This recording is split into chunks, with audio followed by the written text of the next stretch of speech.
Hello guys, welcome back to the channel, welcome back to the garage. Hope everybody's week's starting off all right. So last night I actually worked on the truck. Took a little bit of video, but really there was nothing to show you. I put the interior kind of back together. Everything is kind of sorted. I just have the four-way sticking out here. We can always put that wire back in there. Really don't know why I kept them. I just thought I should. But we do need to tidy some things up, but really to get the truck running and driving, we're in good shape there. Back here on the frame, as you can see, the air dog and the fuel cell are no longer in the back.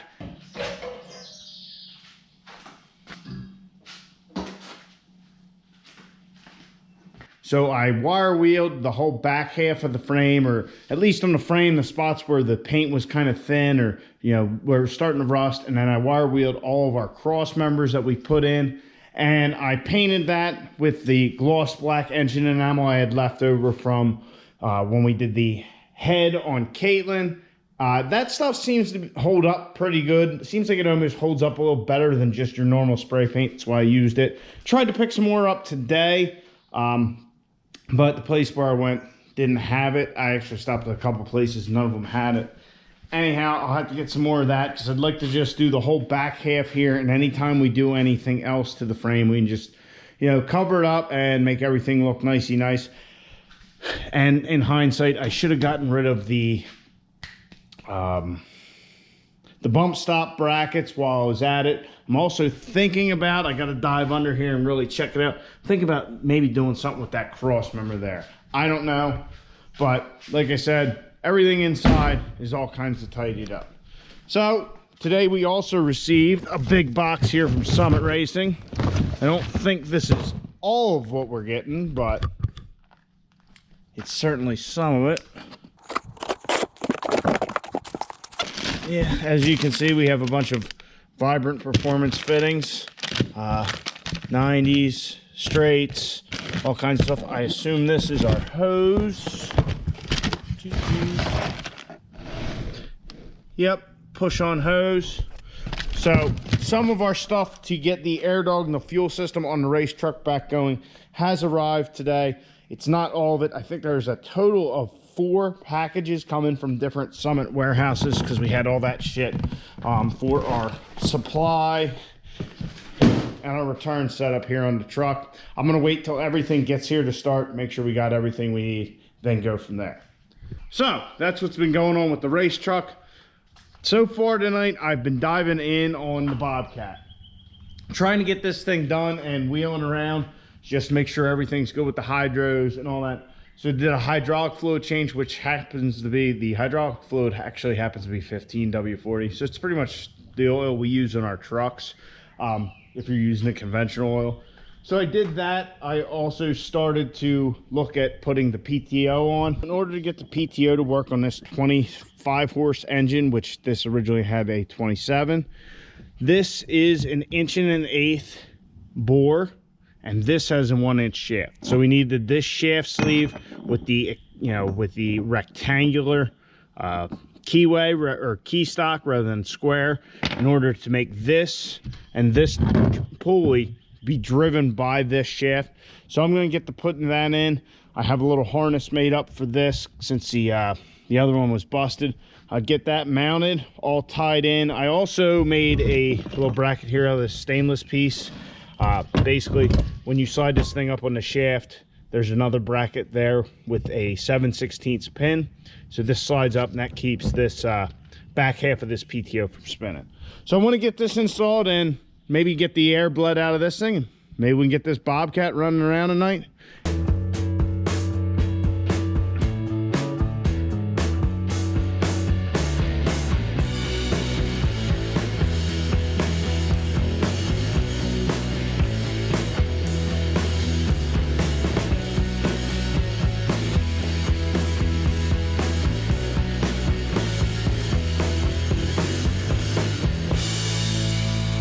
Got the PTO on. The shaft sleeve worked out very well. Everything worked. The only problem I had was I tried to put the shaft sleeve in, put the top pulley on top of the PTO, but there is a cross member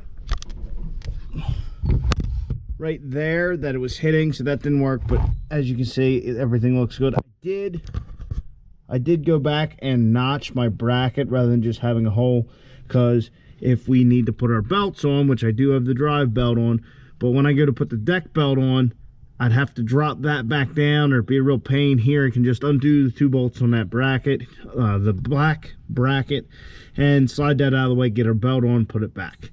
So, let's get the trailer secured to Caitlin so we can back her up, this thing out in the grass. We will definitely have to bleed some air out of the hydraulic system. It is already in neutral, so we'll, you know, pump it back and forth a little like that, and then we'll see if we got drive. We'll see what happens. Let's see if this thing works.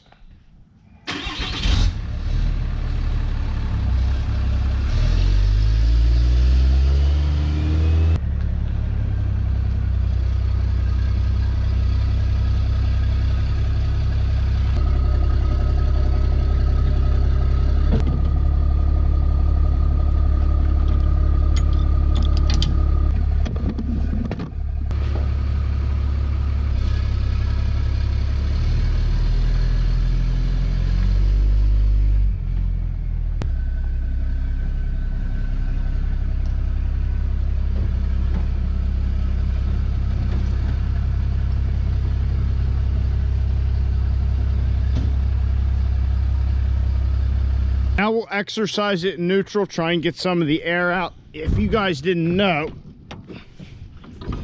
on these hydraulic pumps, there's these little hexes or squares on some of them. Basically, that's to like a bypass for the fluid, so you can cycle it, get the air out, or have it neutral so you can push it like here. So we'll start it, we'll exercise it, see what happens, then we'll flip them things and see if it moves under its own power.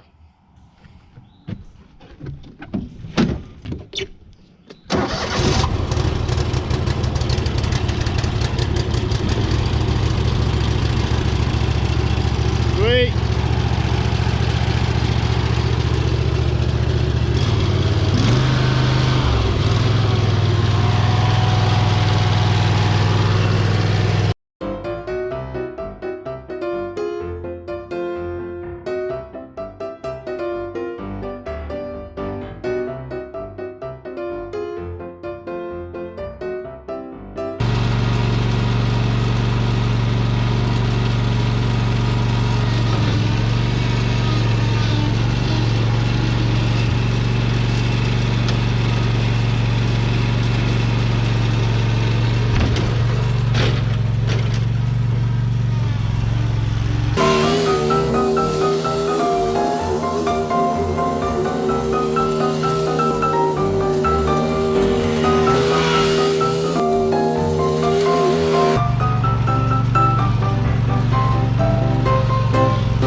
Well, good to go. This thing runs good. It is fast. Yeah, this thing is ballsy for sure. It definitely will take some getting used to driving wise. It's definitely much different than any zero turn I've driven before. It just seems a little sluggish. I don't know. Definitely different to my Grasshopper, my father's X-Mark, but yeah, but good. I mean, this thing rips. It starts right up. Everything's good. Now we just need to go through the deck, and we'll have a good machine. Thing's definitely fast. I don't know what an extra 2 horsepower would be like, but man, you don't even need it full throttle and it'll tear the grass up. So I'll get the trailer disconnected from the truck, then we will get to working on the race truck. First things first we're going to do is we're going to actually put the drag wheels on the front of the truck and set it down on the ground so we can get some measurements, and I'll explain why in a minute.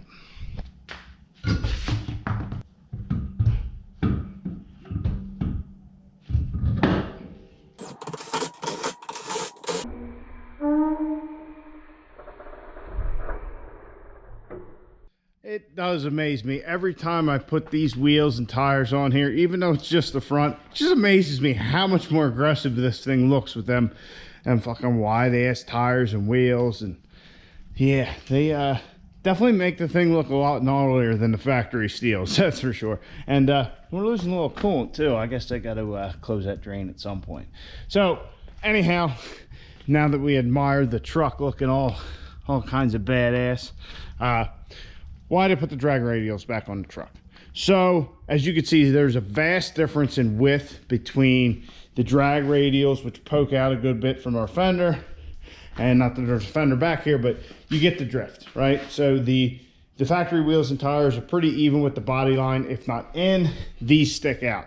So when we took the truck down to John at Muldoon's, we used a deck over trailer. If you guys remember, we actually had to, me and my father had to pull the front balance off because the truck's so low.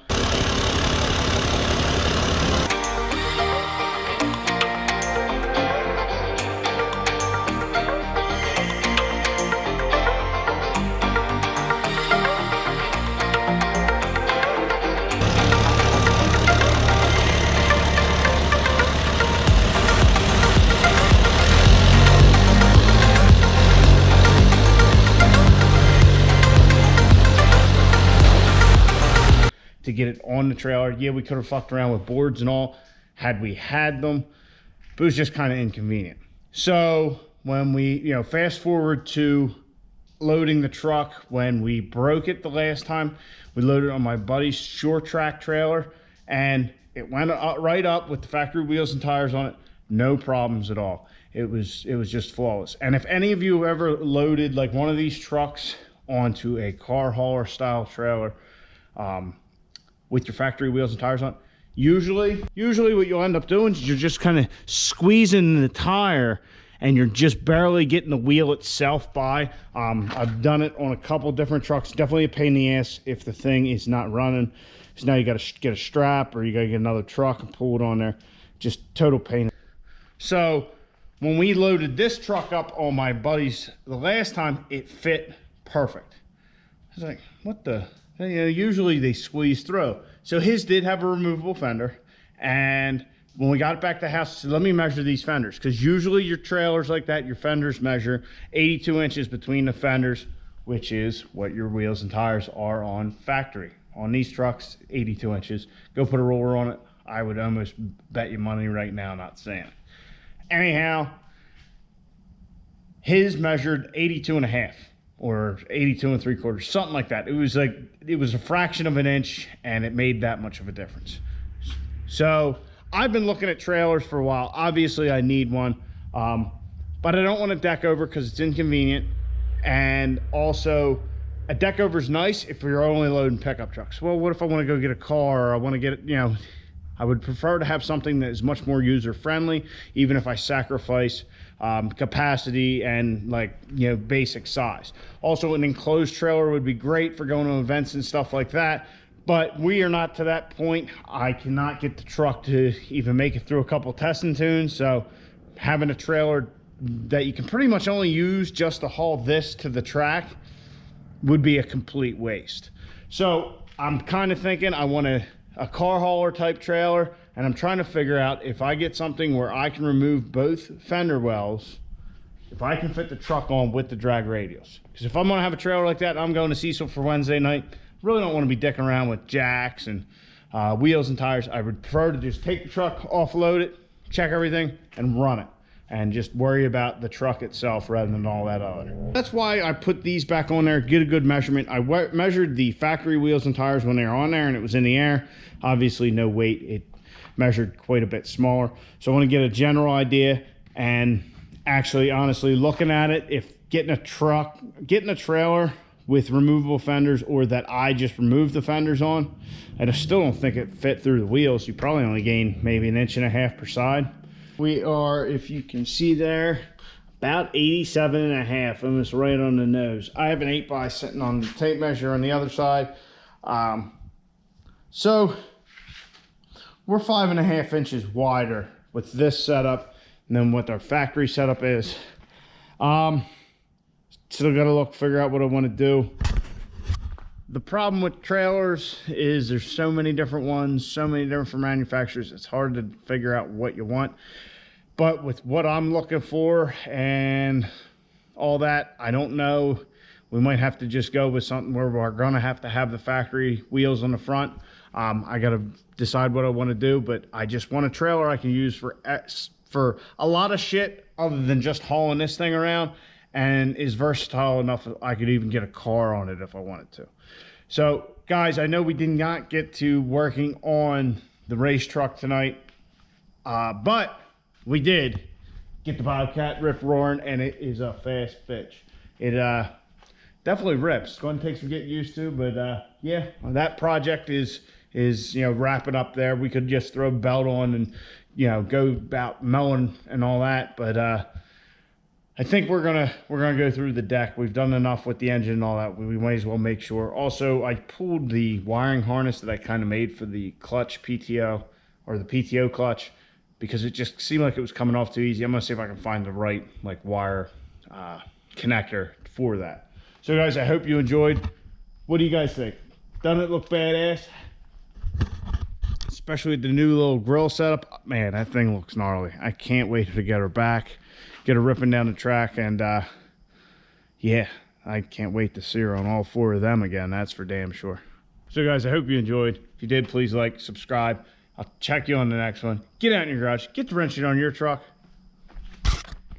or zero turn, whatever. Just get out in your garage.